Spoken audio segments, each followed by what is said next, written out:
America. Where are your t-shirts made, Charlie? They're made in Latin America and Southeast Asia. So your t-shirt costs have gone up.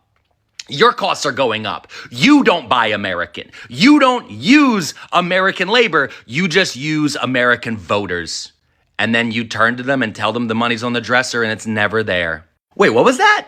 If you make a product in America, you don't actually have to pay the tariff. Oh, well, that was a big lie, and he knows it's a big lie, and I can prove it using an easy example, this 100% American-made Florida tangerine right here. See, Charlie is counting on you not thinking about the fact that, yeah, if something's 100% made in America, that exact item won't get a tariff on it, but the entire supply chain and how it's made and all the materials and all of the other parts of it are going to go up in price, right? Let's take a look at this Florida tangerine, right? It grows on a tree, you pick it off. Why would there be a tax on that? Why would there be a tariff on that? Well, what about the hoses for the irrigation to bring water to this tangerine? What about the tractor that's used as these are put into the back of a tractor and then driven off to the supply area so they can be packaged? What about the bags, the netting that these are put in, right? Is the netting made in America? You know, when you buy tangerines at the grocery store and they have that little plastic netting around it, 10%. It went up at least 10%, the price of just that netting alone. Where's the label made that goes on that netting, Charlie?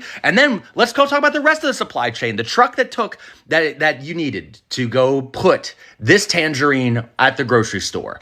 Every single part of that truck, were they all made in America? Because now if anything goes wrong with that truck, that part's going to need to get replaced, which means maintenance costs are going to go up because that part goes up. So now they're going to go pass that on to the actual seller of the tangerine, who's going to pass it on to the buyer. Once we get to the grocery store itself, are all the light bulbs made in America, Charlie? All those fluorescent light bulbs hanging over everybody's head.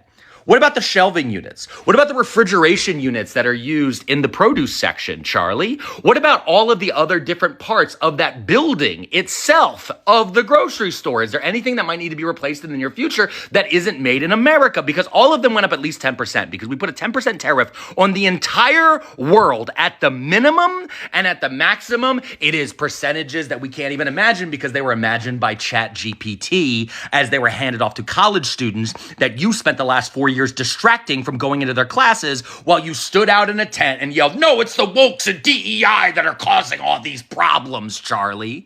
And Charlie, I'm even talking about something very simple like a tangerine that's grown right here in Florida. I'm not even getting into anything more complicated like a t-shirt, Charlie, because I know for a fact that your t-shirt costs went up because Turning Point USA, the organization that you run that is funneling billionaire money to make sure that these kids keep voting to lower taxes somewhere along the line and destroy the world and maybe conquer Greenland or some shit, that organization that you run uses Gildan t-shirts. And Gildan t-shirts, the blanks that you then get screen printed, those are not made here in America. Where are your t-shirts made, Charlie? They're made in Latin America and Southeast Asia. So your t-shirt costs have gone up. Your costs are going up. You don't buy American. You don't use American labor. You just use American voters. And then you turn to them and tell them the money's on the dresser and it's never there.